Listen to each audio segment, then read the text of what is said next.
Astrid long across the whole length of the glass boardroom to claim me.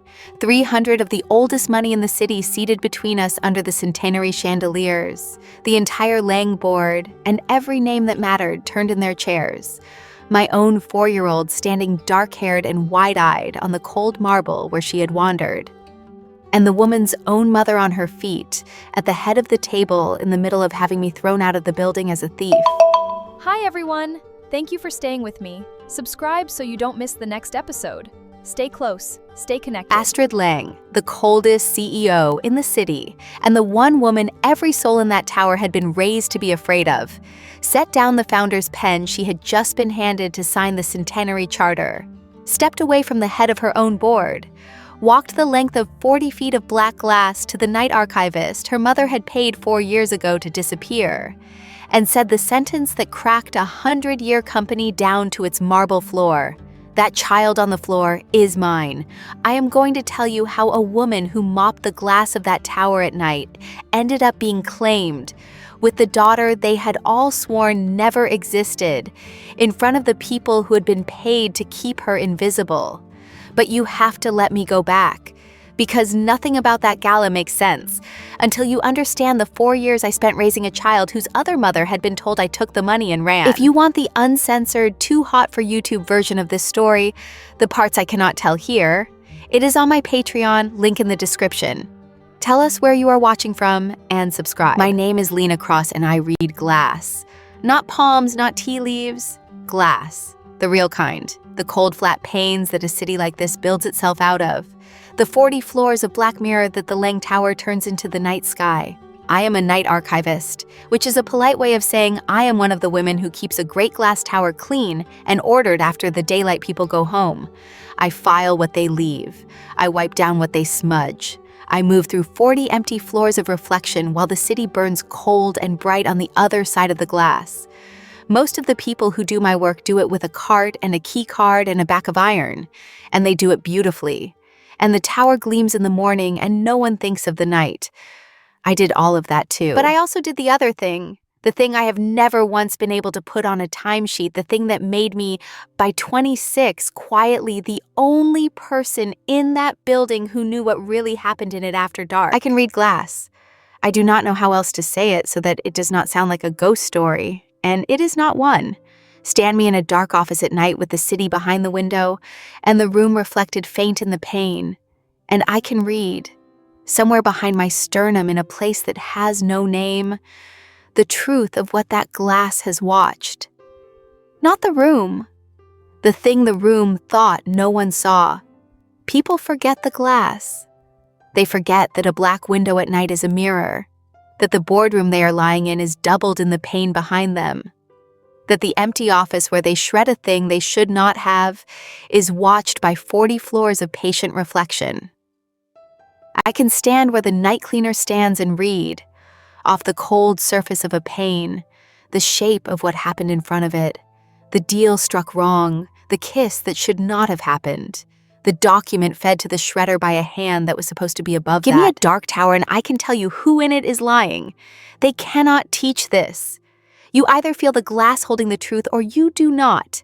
And I have felt it since I was a girl at my grandmother's elbow.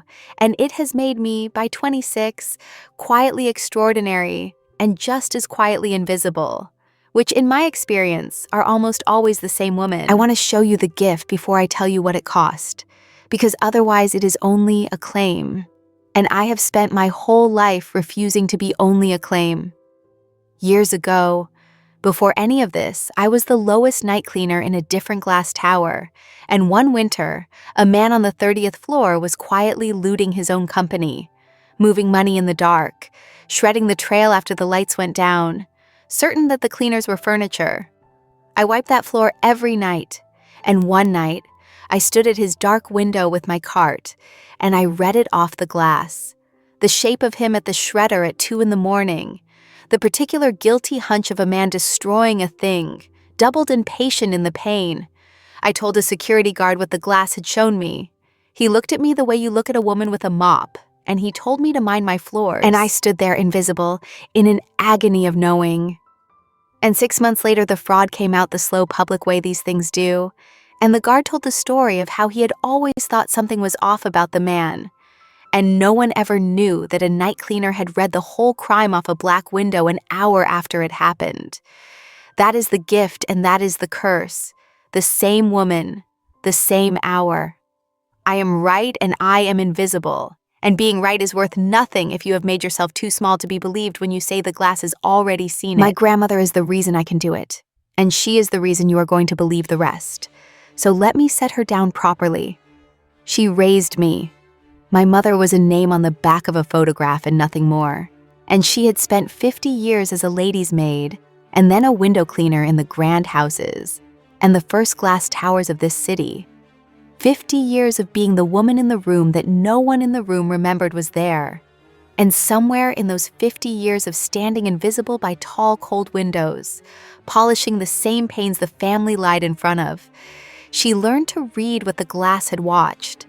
Which marriage in the reflection was already over, which sun was stealing, which smiling guest was not a guest. She had a small silver hand mirror, an old worn thing gone soft and dim at the edges from 50 years in her apron. And the first true memory I have of being myself is her folding my 2 small fingers around that cool silver and teaching me the only thing I have ever really believed. Glass doesn't lie about what it's seen, Lena. People do. They lie to your face all day long. But the window behind them was watching. And the window can't lie. She made it ordinary. The way I could look at a dark pane and know the room. You just look at what's behind them, child. Most folk are too busy watching the face to watch the glass.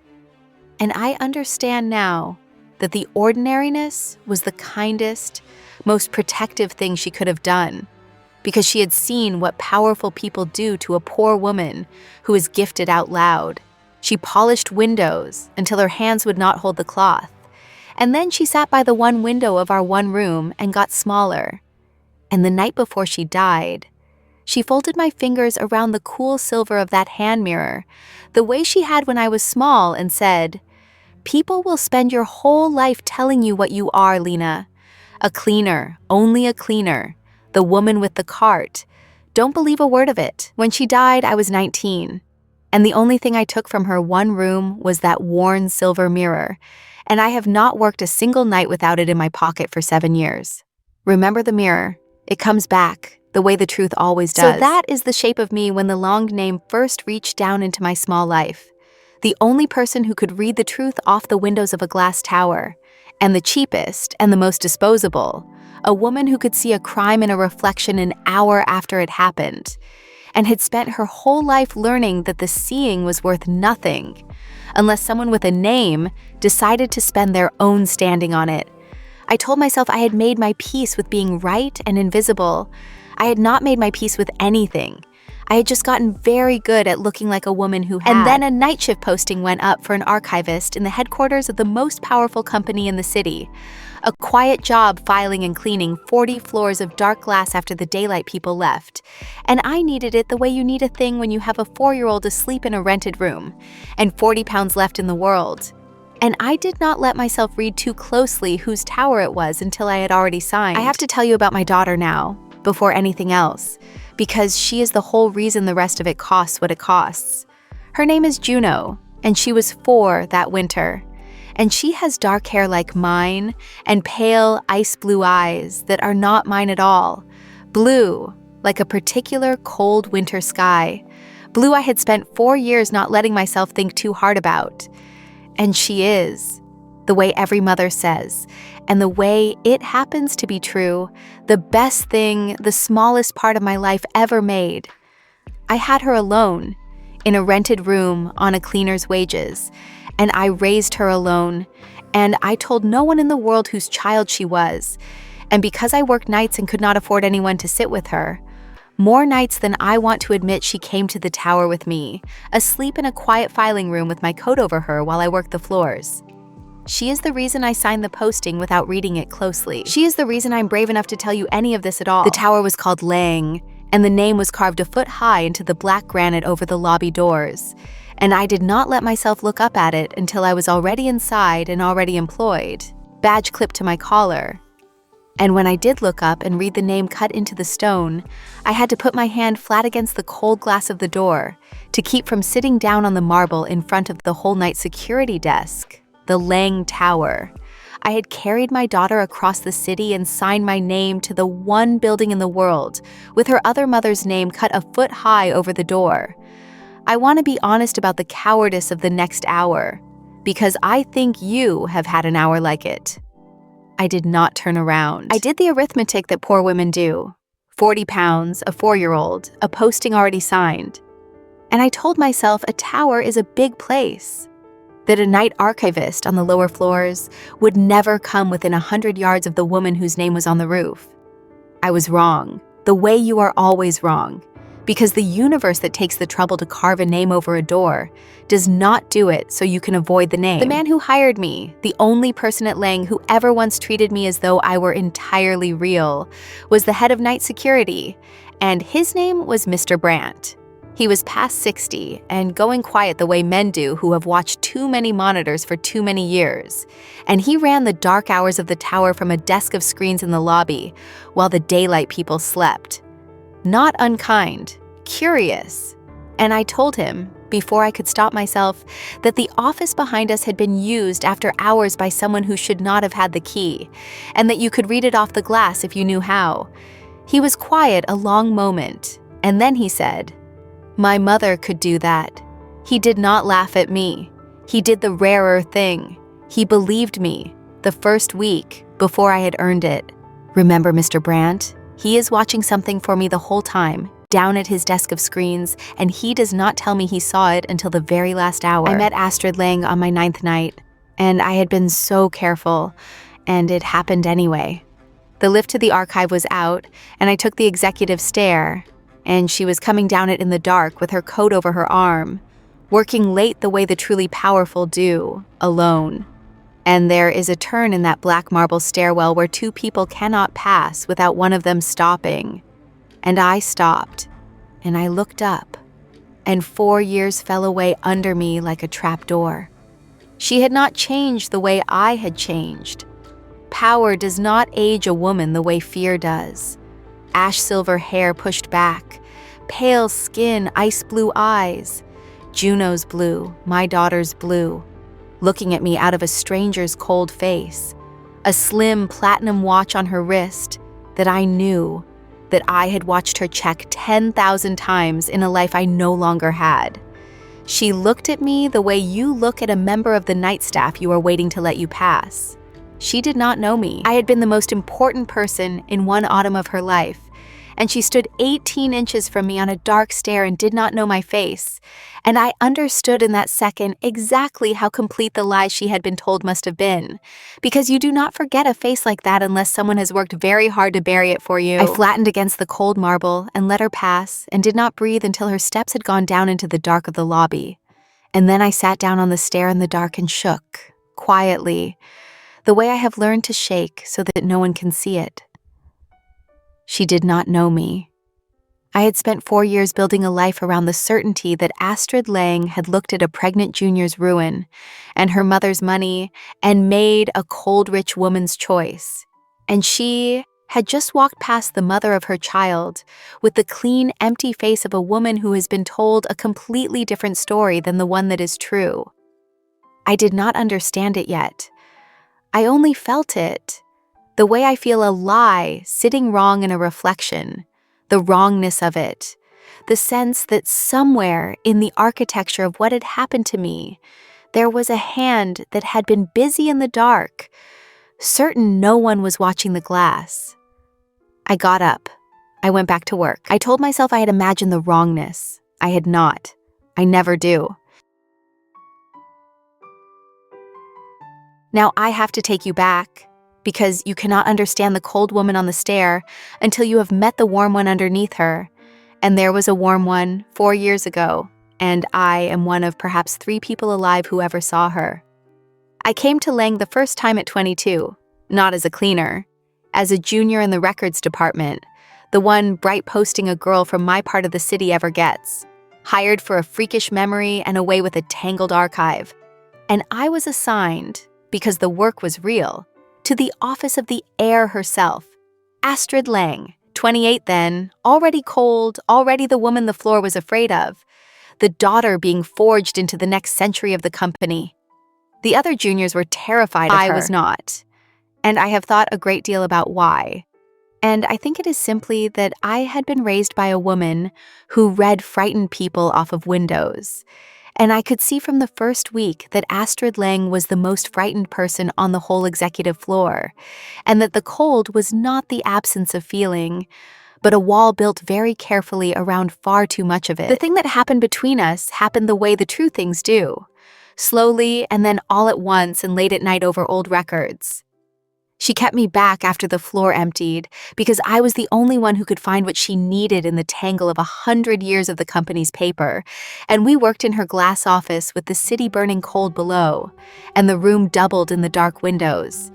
And she stopped, somewhere in that autumn, talking to me like an heir to a clerk, and started talking to me like a frightened woman, to the one person who had ever looked at her and not been afraid.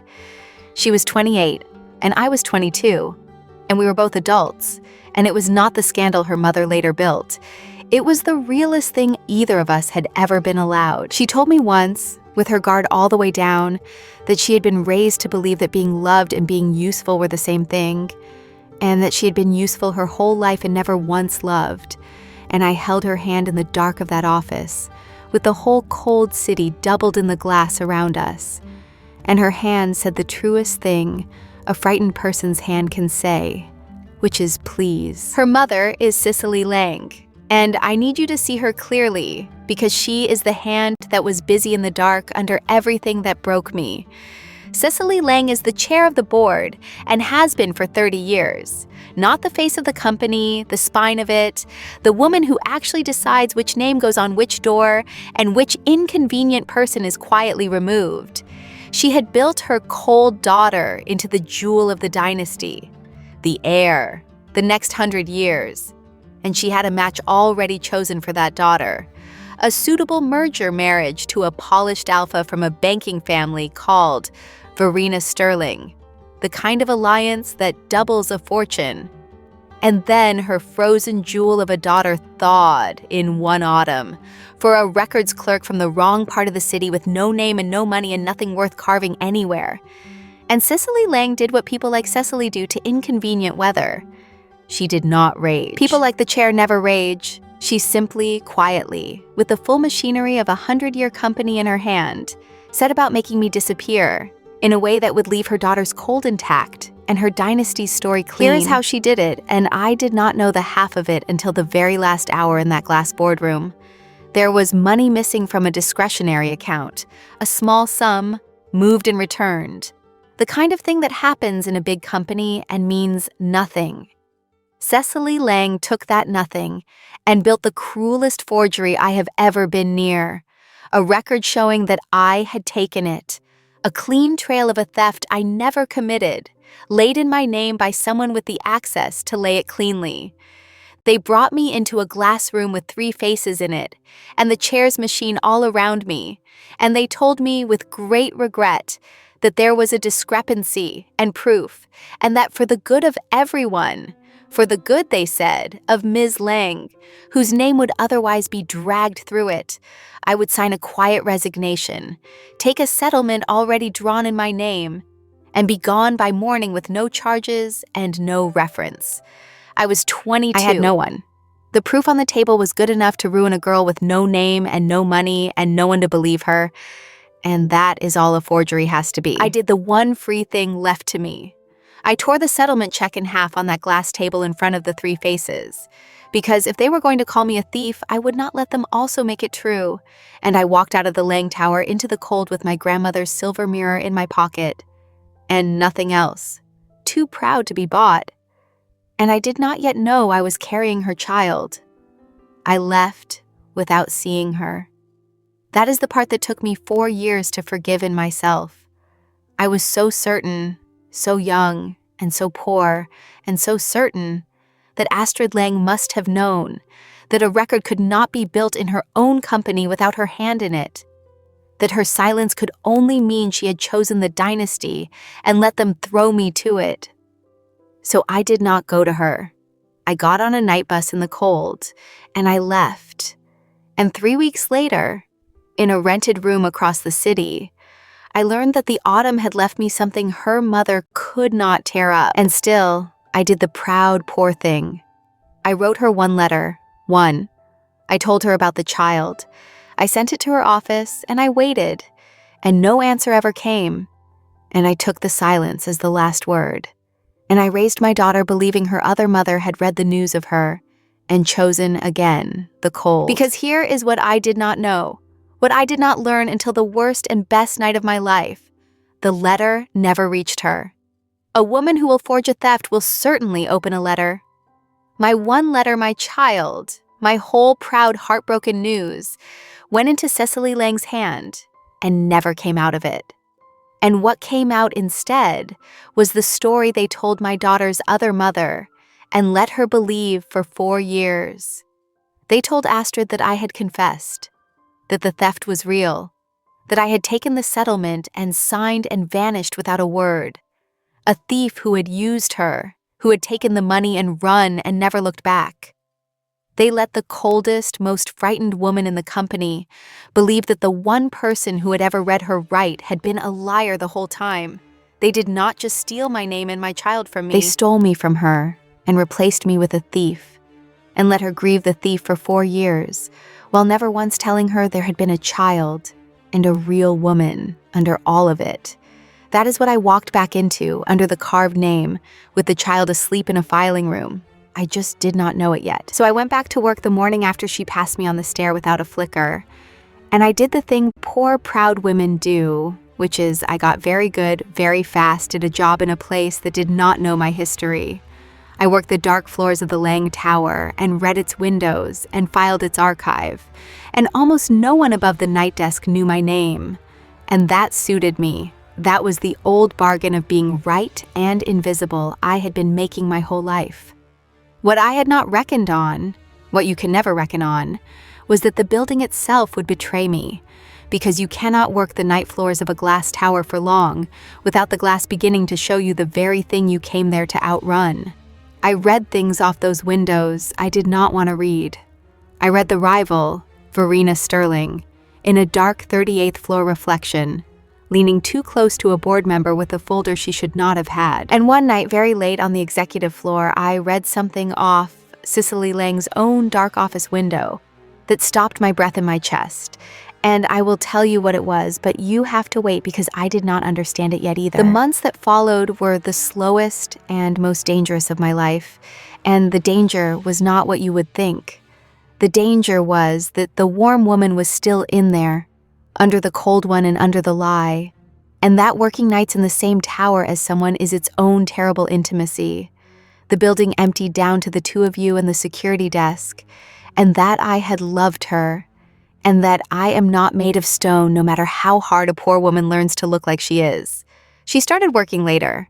I started finding reasons to be on the executive floor when she did. The thing that began to crack it open was the gala, the centenary, the 100-year anniversary of the company that the whole tower was building toward, a board gala in the glass boardroom on the top floor. 300 of the oldest money in the city. The night Astrid Lang would sign the charter that carried the Lang name into its next century.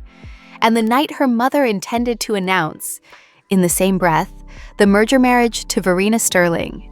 The chair was tidying her dynasty story into one perfect evening. And I was rostered to work that night because someone has to keep the glass clean while the powerful celebrate on it. And I had no one to leave Juneau with, no one in the whole city. And so I did the thing I had done 100 guilty nights before. I brought my daughter to the tower, and I made her a nest of my coat in a quiet filing room 3 floors below the gala. And I told her to stay, to sleep, that Mummy would be just downstairs. She was 4. I should have known that a 4-year-old does not understand a tower. I have to tell you about Verena Sterling before the night breaks, because every story like mine has a polished knife in it, and she was mine. Verena Sterling was the match Cecily had chosen, gold blonde and impeccably credentialed, a competent alpha and a flawless courtier, the kind of woman who has never once in her life been right about something no one wanted to hear, and has therefore never once been punished for it. and I had read her off a dark window weeks before. Read her in a 38th floor reflection passing a sealed board folder to a man who was not supposed to have it. The particular careful brightness of a woman doing a thing she knows is wrong and is certain no one is watching. She did not know I had seen it. She did not know me at all. I was the woman with the cart, a fixture beneath her notice. But I knew, off the glass, that the woman the chair was about to marry into the dynasty had her own busy hand in the dark. And I knew that one day, that knowing would matter, and on the night of the gala it did. And then there was Juno, and Juno is where the danger and the love finally ran into each other.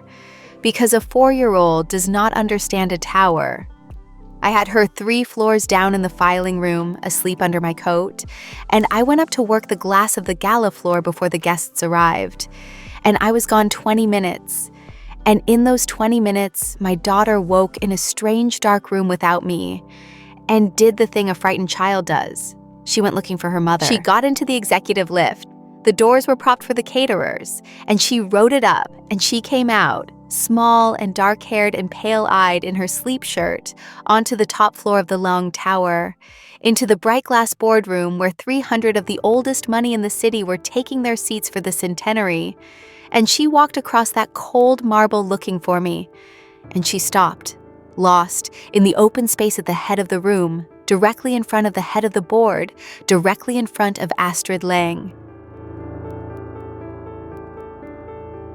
I came up into the gala floor with my cart 3 steps too late. I will see it the rest of my life.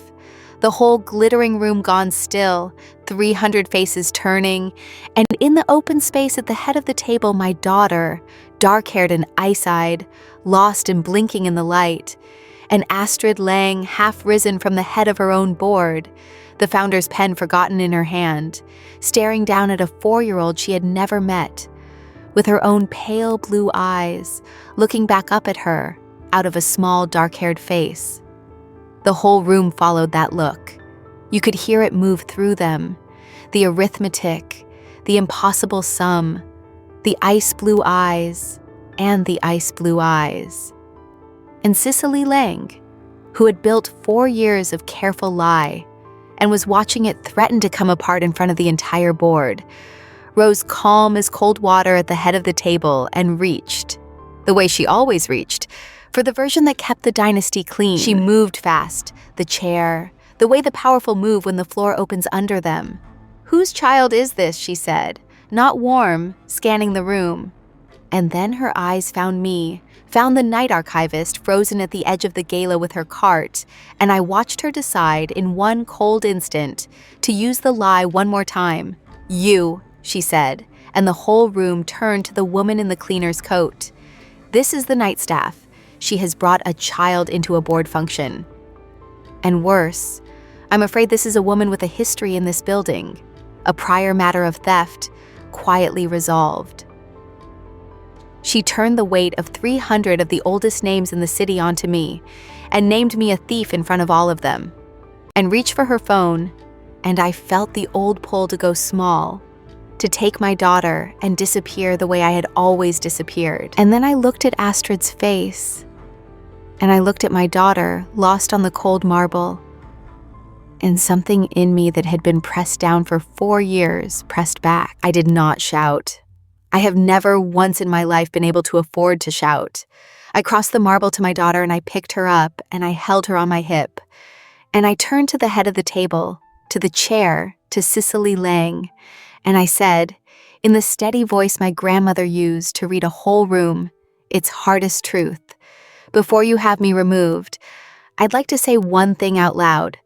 I clean the glass in this tower at night, and the thing about glass is that it watches. Your office window watched you 4 years ago, Ms. Lang." The room went utterly silent. The chair's calm flickered, the first crack I had ever seen in that powerful, too smooth face, and I knew, 4 years too late, that she had finally recognized the records clerk she had buried, and understood that the one kind of person she had never thought to be afraid of, the woman with the cart, had been reading her windows the whole time. Because that was the thing I had read off Cicely Lang's own dark office window weeks before, the thing that stopped my breath, the thing I had not let myself understand.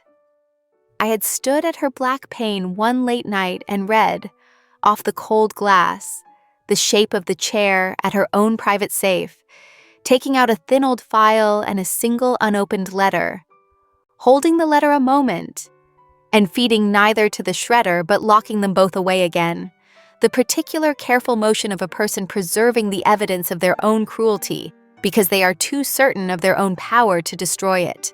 I had not known what the file was. I knew now. I stood in that gala with my daughter on my hip, and I told 300 of the oldest names in the city exactly what the glass had shown me. A 4-year-old forged theft, and beside it, never opened, never delivered, a letter in a frightened young woman's hand, addressed to Astrid Lang, that told her she had a daughter. "She's lying," Cicely Lang said, but her voice had gone thin. "And a chair that goes thin in front of its board has already lost the board." "Then open the safe," I said. "It's 40 feet behind you, in your office, behind the painting your mother gave you. The file and the letter are still in it, because you were too sure of yourself to burn them. I read it off your window. Send someone." And the room. 300 people who had spent their whole lives learning to smell which way power was about to break, did the slow, terrible thing a room does when it changes its mind. It turned, as one, from the woman with the cart to the chair at the head of the table, and waited. They opened the safe. Of course they did. The board sent its own counsel, with the chair's own key, and 40 feet behind the head of the table, they brought out a thin old file and a single yellowed envelope, 4 years unopened, addressed in a frightened young hand to Astrid Lang. And Astrid took the letter from the counsel's hands and looked at the front of it for a long moment, at her own name written by a girl she had been told was a thief, and the lie she had been fed for 4 years cracked off her face in sheets.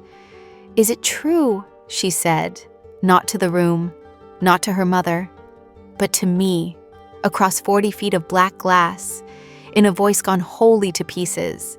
"The letter. Is she? And she could not finish it. The coldest woman in the city, unable to read the only page that had ever mattered. So I gave her the truth the plain way, the way the poor give each other the truth when there is nothing left to lose. I said, "Her name is Juno. She's 4. She has your eyes, and she draws on the windows with her breath the way I used to. And I wrote to tell you the week I found out, and you never got to know. I'm sorry. I thought you chose not to come." She crossed the room to me, 300 of the oldest names in the city between us, and she crossed all of it, past the frozen chair, and the gold-blonde rival gone gray-faced in her almost engagement, and the founder's pen abandoned on the charter. And she stopped in front of the night archivist her mother had paid to disappear. And for a moment, the coldest CEO in the city just looked at me as though she were reading me, finally, the way I had always read her. And then she turned to face the board, and she put herself deliberately between me and her mother, between my daughter and the chair, and she said the words that cracked a 100-year company down to its marble floor. "That child is mine. This woman did not steal from this company. She was robbed of 4 years and a daughter by someone in this room, and I have the letter in my hand to prove it. She is not the thief." Cicely Lang made one last move, because that is what the powerful do at the very end. They reach for the only language they have ever spoken. In the wreck of her own centenary, she crossed to me, low and fast and still, somehow even, and she made me the offer she had made me 4 years before in the glass room.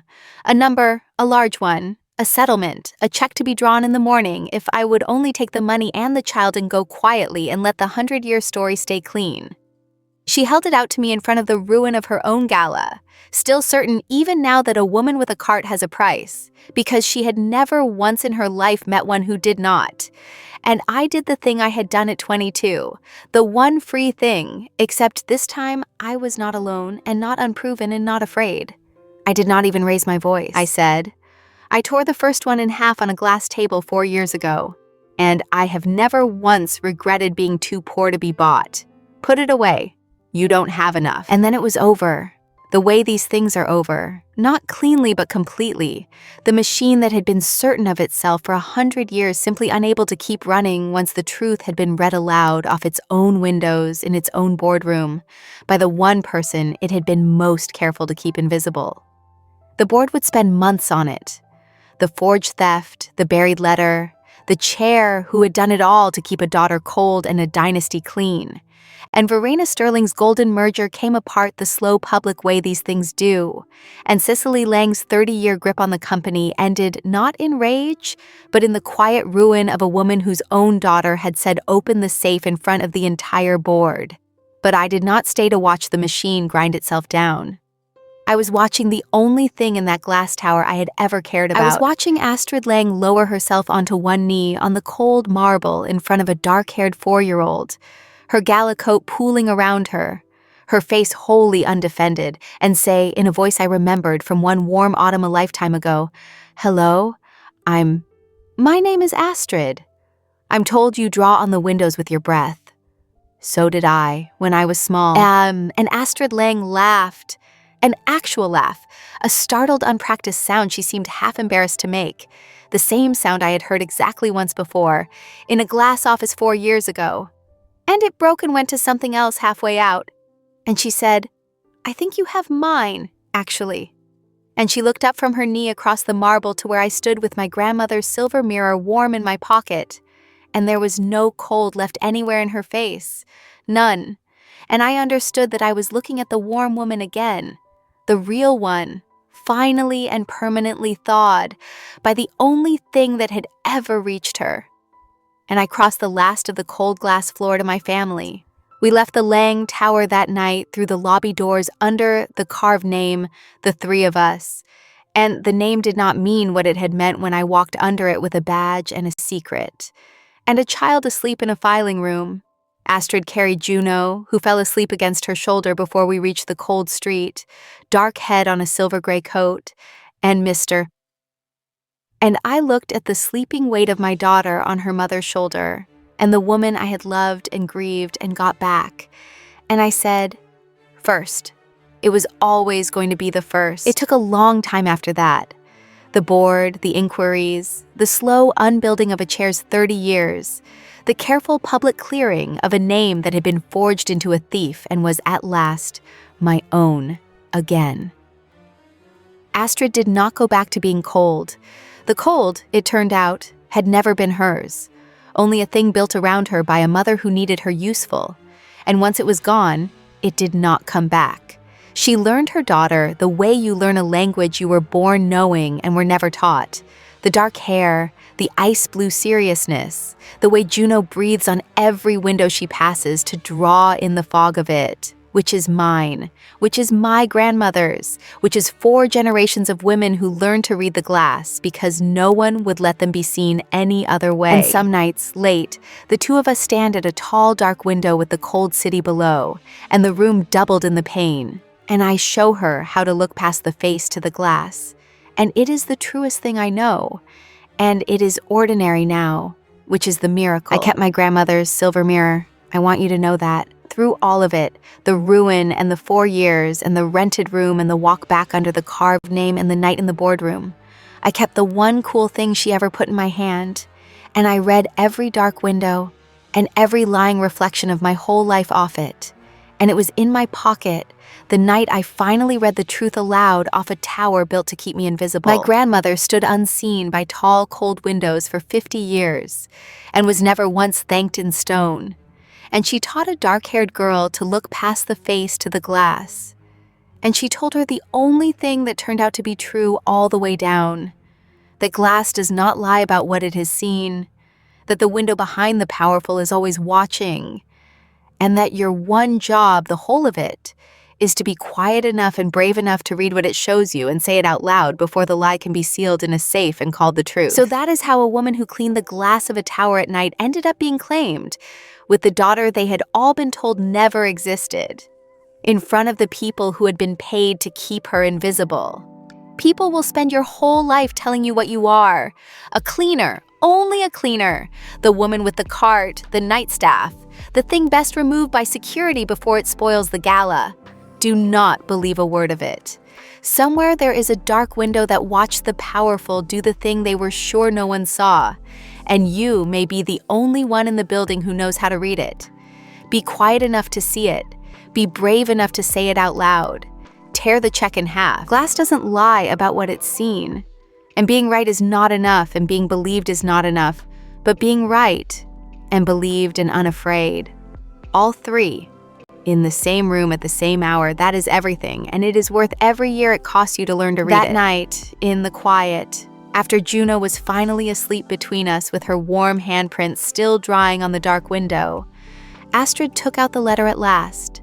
My 4-year-old letter, the one she had never been allowed to receive. And she read it, all of it, the frightened, hopeful hand of a girl telling her she had a daughter. And when she was done, she was crying in the undisciplined way she had unlearned for 30 years and learned again for me. She did not say I should have come or I should have known, because we were both done with the things we should have done. She just folded the letter back along its 4-year creases and put her hand over mine on the cold glass of the window. Our two reflections doubled in the dark, with the sleeping child between them, and said the only thing left to say, the thing I am going to let her have the last of this story to say, because it is the whole of what I walked across a city in 4 years in one glass boardroom to hear. I should have watched the reflection instead of the woman they sold me. Read it to me again, slowly.